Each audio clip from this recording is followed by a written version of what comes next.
Hi, my name is Arteria. You can also call me the Coily academic, and welcome to my channel.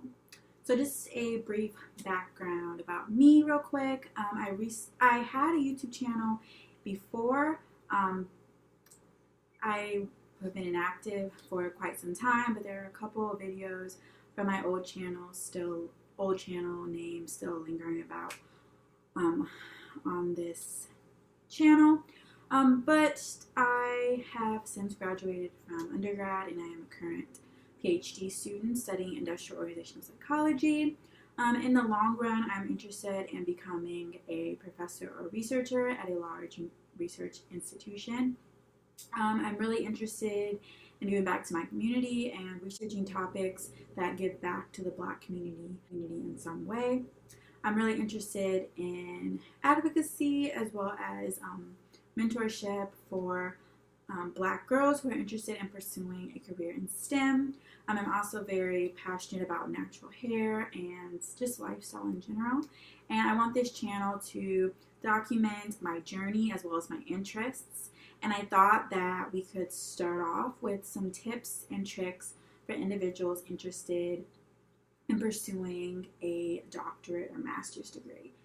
So I'm going to split it up based on year in school, starting from college freshman all the way to college senior and recent graduate. Oh, I'm going to leave the timestamps in the description box so you could just zoom to whatever is most beneficial or applicable to where you are right now.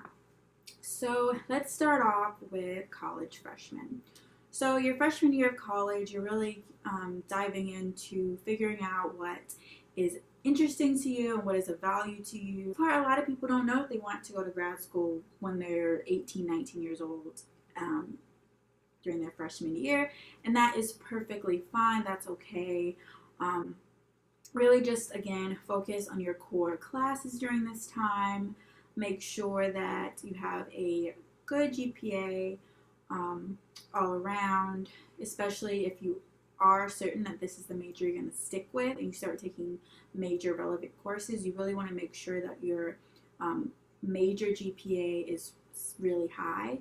And so for that reason, your freshman year, you really want to focus on your GPA. You should also see if there's any professors around that can give you mentorship. The first year should be about hunkering down, again, getting that GPA good, and building some relationships on campus. If you are sure at this time that you do want to pursue a PhD, try to get into some labs. Professors and grad students really love when freshmen and sophomores apply and volunteer to do research because they know that that person could potentially be with them for years. They don't have to deal with constantly training new people as they're coming in and out of the lab, and it's just a win-win situation for everyone involved. So if you're a freshman and you think that you want to pursue a PhD right after undergrad, then go ahead, get some research experience. All experience is good experience. As long as you have research experience, presentation experience, that's what matters on your CV. So yeah, just get your feet wet and get to doing research. If you think that that's what you want to do, again, there's no pressure if you're a freshman and you don't necessarily know which path you want to take post-graduation. That is normal. So next we're going to move on to college sophomores. At this point, you might have an idea roughly of what you want to do, especially if you're going to grad school is particularly useful, especially because you are probably going to be able to do more with a graduate degree, a graduate school or professional school degree than if you're just going to go with a bachelor's degree. So for me, I was a psych major, and there's a lot more you can do with a master's or a PhD with a psych degree rather than a bachelor's. So by your sophomore year, if you're really interested in the degree you're in, but you know that you might need to pursue grad school in order to practice or research whatever you're interested in, then now's the time to start thinking about it. So now you start taking more of your major classes. So definitely, again, focus on maintaining a solid GPA in those classes. You want to have a good overall and good GPA, major GPA, excuse me. Now, for you decide to pursue a totally different major. So, and say that your GPA was low coming from that. So you go that route, and you're worried about, will my GPA from before negatively affect me? The thing is, again, make sure that your major specific GPA is really solid. So, for example, say that I was a chem major. I didn't do so well in my first year. I switched over to another major. I switched over to sociology, psychology, what have you, anything. I switch over to that. Whatever, my overall GPA will be tarnished, will be affected, but I can really do well in my new majors classes, because that's what schools are going to look at. They're going to see, oh, okay, Arturia didn't do so well in her chem classes when she was a chem major her first year, but since she started taking psych classes, she's got a 4.0 in her psych classes, and that's what matters the most. So that's what matters the most here. Also, in your personal statement, you can always talk about that. You can always say, like, when I first came into college, I was this major. I switched to this major because I was more passionate about it, and I knew I could make a contribution to the field. As you will see, my overall GPA is da-da-da-da-da, but this is because I was in a different major and since then my major GPA is da-da-da-da, and that's perfectly fine. So sophomore year, you just want to deep dive into your major specific classes and really make sure that you're doing well so that your major GPA is popping. So other than that, definitely if you think that you do want to pursue a PhD degree especially, you're going to want to make sure that you get into a lab of some kind. You want to make sure that you reach out to professors with an email, introducing yourself, showing that you've done your research and you know about what they do, you've read their articles, and you're really interested in joining their lab. Go through the application process and get into a lab. At this point, if you're a sophomore and you're planning on going to grad school right after college, that would ensure that you have 3 years of research experience, and that will set you apart from other applicants. So if you're about to be a sophomore and you know that you want to, or you think that you want to do research, then go ahead and get into a lab, because PhD programs really care about previous research experience. So your junior year is when at this point, you've gotten a lot of your major classes out of the way. You may have already started being in a lab if you knew that you want to do that your sophomore year. So this year is all about doing your research. Look into all the grad schools in your area, the top grad schools in your discipline. Look at who is researching what at those schools, what their application requirements are, so what GRE you need, what materials you need, if a personal statement is required, how many letters of rec you need, and you really want to do your research that year. You also want to register for the GRE for the summer after your junior year. So like for between June and August following your junior year. You want to give yourself a semester's worth of study time. If you do want me to talk more about the GRE or any of these steps, let me know. I can do a separate video on that. But you really want to make sure that your junior year is laying that foundation for the next year. Also, make sure you save your coins, because grad school applications are kind of pricey. The GRE is $210 per test, and a lot of people might take it twice, so you want to have that saved up as well. And you just want to really use junior year to continue to get research experience, continue to have a pop in GPA, continue to establish relationships with professors, especially the professor that you work with or PI, and like professors you've had classes with.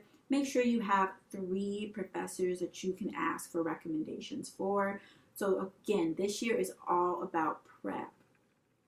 And lastly, senior year. So here's a timeline for applications.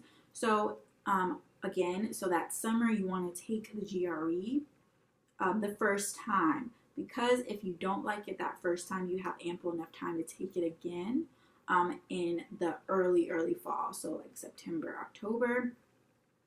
You want to already have that list, that list again from junior year that has the schools that you want to apply for, of the university, the professors you want to work with, the application materials necessary, so personal statements, how many letters of recommendations, and you want to have the deadline. And you want to reach out to your potential letter writers early August or July, giving them a full list of all the schools you want to apply to and their deadlines.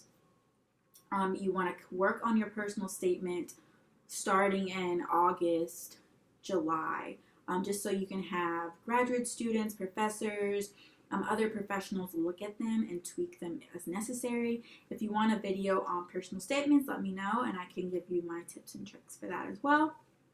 And then applications are usually due, at least for psychology, are due around December. So you want to give yourself ample amount of time for that. And then you submit them. They're usually start hearing back later in the later in the winter, earlier in the spring. Some other just miscellaneous tips with that. You do want to make sure that you apply to enough for some cushion. So of course you want kind of your reaches, the schools where maybe your GRE score was a little low for like their requirements, things like that. You want to have some that you're fairly confident that you meet their requirements, but you're also interested in going there. And then you want to have a couple safeties. So if you're applying to all PhD programs, you might want to have a couple master's level or post-bac options as your safety, just in case. Yeah. And then lastly, for gap year, if you decide to take a gap year, which is totally fine and is actually becoming the norm, you want to make sure that you are still involved in research. Maybe at this point do some more independent research, maybe do a post-bac, really hone in on your research experiences to make sure that you're set apart during this process and it's made clear that you use this time valuably. So yeah, some other miscellaneous things for all years. There's summer research fellowships. I did one at the University of Missouri with the National Institutes of Health. If you want to hear about that experience, I can also make a video. But yeah, those are great options if, for example, there's not a lab at your school that really does what you're interested in, or there's not many research opportunities because you're at a liberal arts school, for example. Use your summers to your advantage by applying to as many summer research programs as possible. Usually they provide a stipend and they provide room and board. So you go to that institution, work there for the summer, and then you go home. So basically like an internship. Those are a great option and they definitely boost your application potential. I definitely would suggest doing that. And I just want to reiterate again to make sure that you're, whichever level you are, to make sure you're maintaining a solid GPA, building relationships with professors, and gaining research experience. That is really important, especially if you're applying to a PhD program. So yeah, that was my tips and tricks, or my general breakdown of what you should be doing at each year. If you have any questions, just leave them down in the description box. I will try my best to answer any and all of them. Also, if you'd like me to do any other video that specifically breaks down any of these tips I've said, so GRE prep, personal statement writing, applying for a research lab, applying for a summer fellowship, and my experiences, please let me know. And if you want any videos about if there's any high schoolers or other people interested in pursuing a bachelor's degree and you want my bachelor's you want my my college undergrad application tips, then let me know, and I can also make that shake for you. Trying to think if there's anything else. Yeah, if there's anything that you want to see next, let me know, and I will see y'all in the next one.